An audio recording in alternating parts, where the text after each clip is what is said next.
Dropping buckets, yeah, like it's nothing. In the kitchen chopping onions, yeah, tears falling down. You remember Izzy's Jetta, right? We swore we'd get it down the strip years ago. And even though life happened and stuff got in the way, it's back.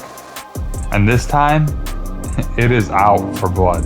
Don't worry about my past for me. I'm driving with no gasoline. It's like my lips are fantasy. Yeah, I do this for my dog. Alright, sir. Let's see if this piece of crap is gonna fire up. Just kidding, it's not a piece of crap.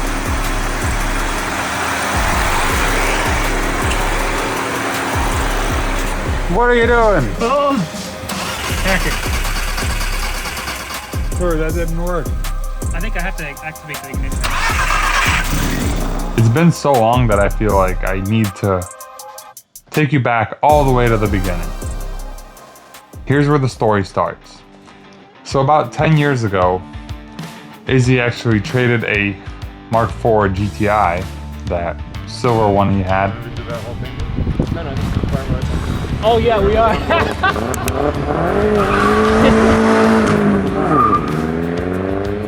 Somehow, he traded it for a big turbo 180 Jetta with a shaved bay. I mean, this thing was done up, and at the time, it was like a spaceship.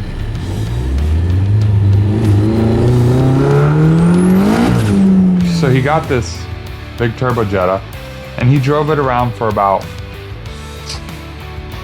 maybe a year, and that's a big maybe. Oh, that's it spooling. I was like, what's that noise? Yeah. Oh, yeah. All right, get this on tape. Like, I don't want to do a little. Oh, fuck, there's so many people in front of me. Oh,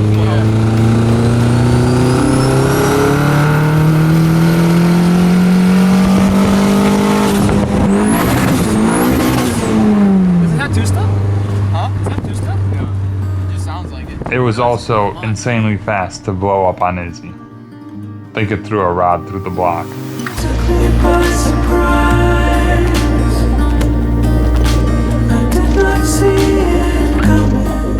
Back then, we were pretty broke. There was no chance that he would be able to afford any of the parts needed to rebuild this thing. So he actually got lucky, and he ended up finding somebody to trade him a stock Mk4 Jetta that ran and drove. It was clean, no rust, very nice car, but obviously it was stock, so nothing cool about it. And of course for Izzy, this was the only option, and this was actually like a blessing that he was even able to find anyone to take that, because if not, I don't know what would have happened.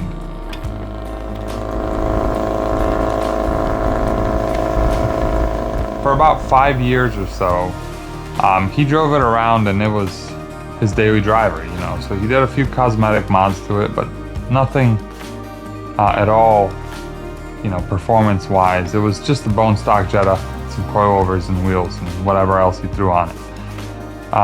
It was a great daily for him. And then, of course, the boost gods started to, blow up his phone, I guess. And he just could not leave this thing stock anymore. I know I mentioned earlier in one of our videos that I had a Mk4 Jetta, which needed an engine swap at the moment. So we brought it over here to the shop. There's a little pig. It's pretty messy. I plan on cleaning it up now. I just didn't really have the time to clean it up before. Leaned out in cylinder number 4 due to like a wiring harness issue.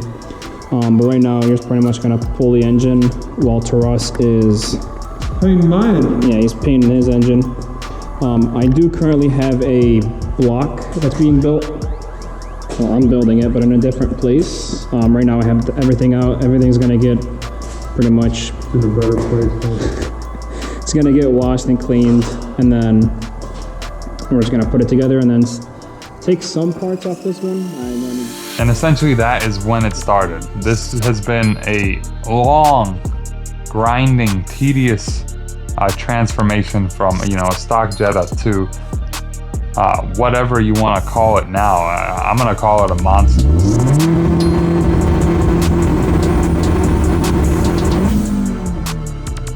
He will just barely finish one set of upgrades, one set of power adders, and then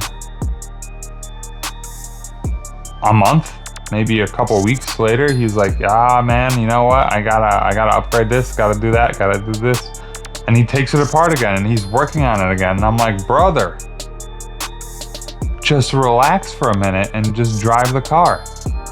And while there was nothing special about this Mark IV in particular, it was just what Izzy had to work with, and somehow Izzy has fallen in love with Volkswagens and the 180 platform more than I ever was. I don't know how that even happened, but he truly loves the platform, and it's pretty cool. I will never forget the first time that I took a ride in this thing after it had a decent amount of power adders on it.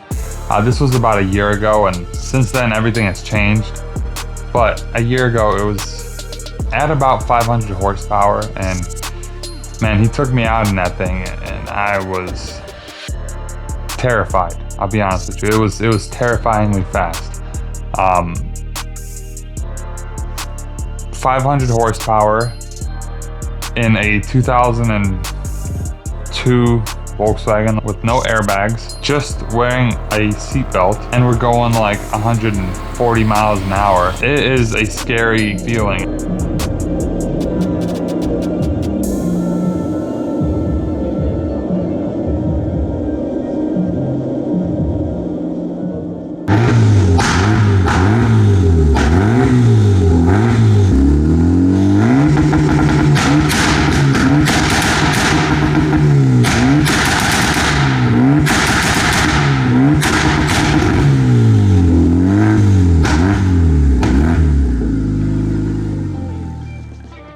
And then came the leap, okay? He decided that he was finally through with the factory harness and through with the factory ECU.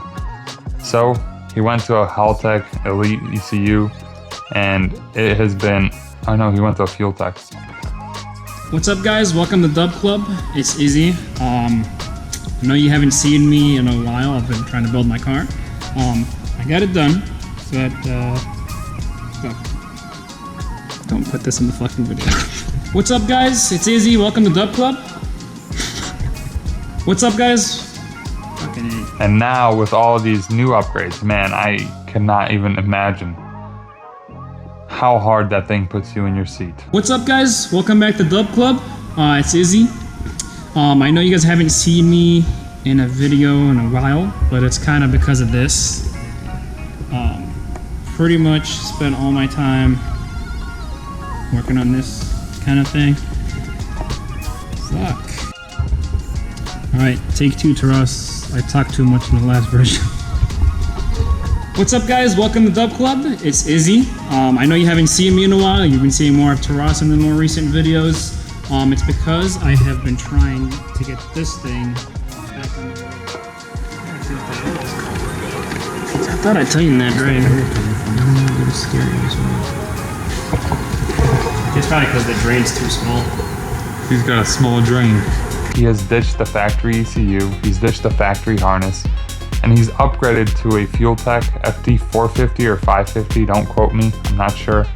And he's had a custom engine harness made that just cleaned everything up. It made everything so much more simple to work on. It's completely changed the game for the Mark IV. Okay, guys, so we got a little template right here made out of cardboard.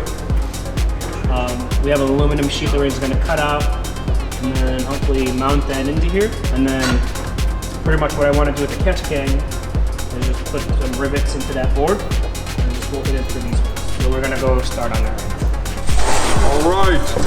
We're using Taras's precise hands to trace These over. are the hands of a surgeon.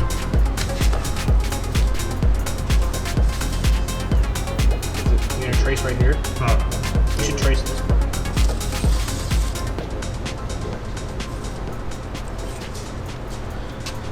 This will leave it a little bit longer. And the most useless footage ever, but yeah. And don't get me wrong, the new ECU and the harness, that was all a pretty steep learning curve. It seems pretty straightforward, you know, plug it in, turn it on, whatever, but there's so many minor little details and so much that you have to actually button up, you know, other than just installing the harness and turning on the ECU, that it was a pretty difficult thing to accomplish. But man, once he got that harness in the car, once he powered up the ECU and actually loaded the tune on it, you know, figured out all the outputs, inputs in the ECU, programmed all that, it's so much safer to run a standalone ECU, especially on a big turbo motor, because it just has so much more safety provisions in it. Like if it senses something wrong, you can just cut the fuel and shut the engine off. It's a game changer, a complete game changer.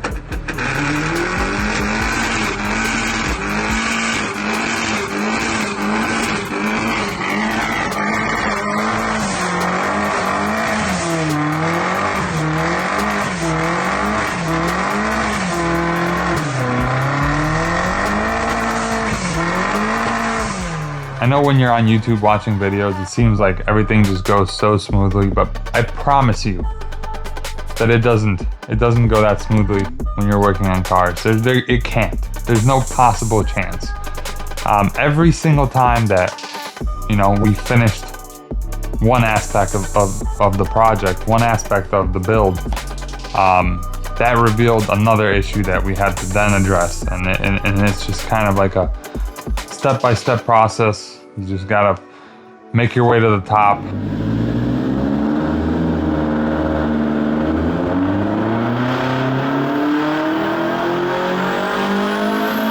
And finally, after all of these years, next month, I might just be able to see it go down a drag strip.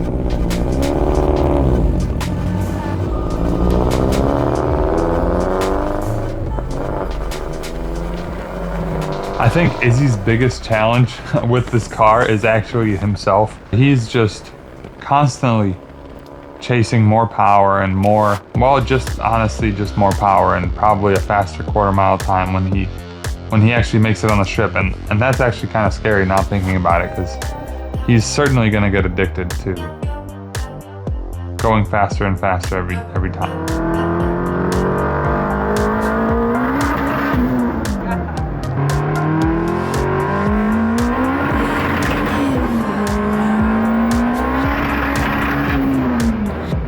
I remember when he was working on this transmission, man, it was the biggest pain in the ass that I've ever experienced. I think, now actually thinking about it, I think that he told me originally, before he ripped it apart, I think he told me it was going to take a weekend.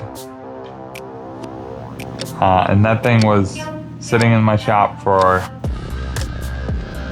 probably like 3 months. But it was a fun process, and honestly, I've never taken the transmission apart, so I don't know shit about it. He's the one that, you know, he watched a bunch of YouTube videos, tutorials, whatever, and he learned everything he needed to learn. He shimmed it right. He, you know, swapped out the gears. He did the diff all on his own. Okay, guys, so I got the car up in the air. Let's go under it. It is very ugly, I know. It's pretty dirty down here, but I remember when he started putting the transmission back together, and it was finally time to, you know, glue the cases back, seal the cases back up. And I think I was out of the shop for whatever reason. He just texted me and he's like, "Hey, where's the RTV at?" And I told him where it is. And he just went over there and he grabbed the first possible thing he could find, and he just put it on the transmission and bolted it together. Well, I come back and I'm like, "Is this the RTV that you used?" And he's like, "Yeah." And I'm like, "Well, dude, that's windshield adhesive."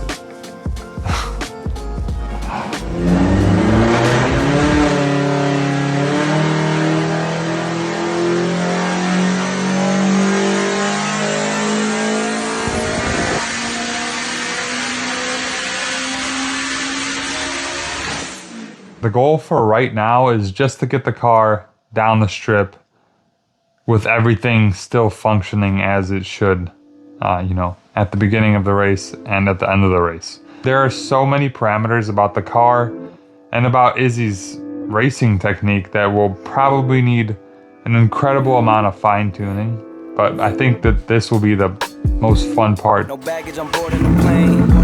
Leaving everything bad in the review and taking whatever remains. Whatever been good for my spirit. Now we're gonna go for a ride in this bucket. Apparently he's been saying it's pretty quick and that he's got it tuned somewhat, so we'll see how I feel about that.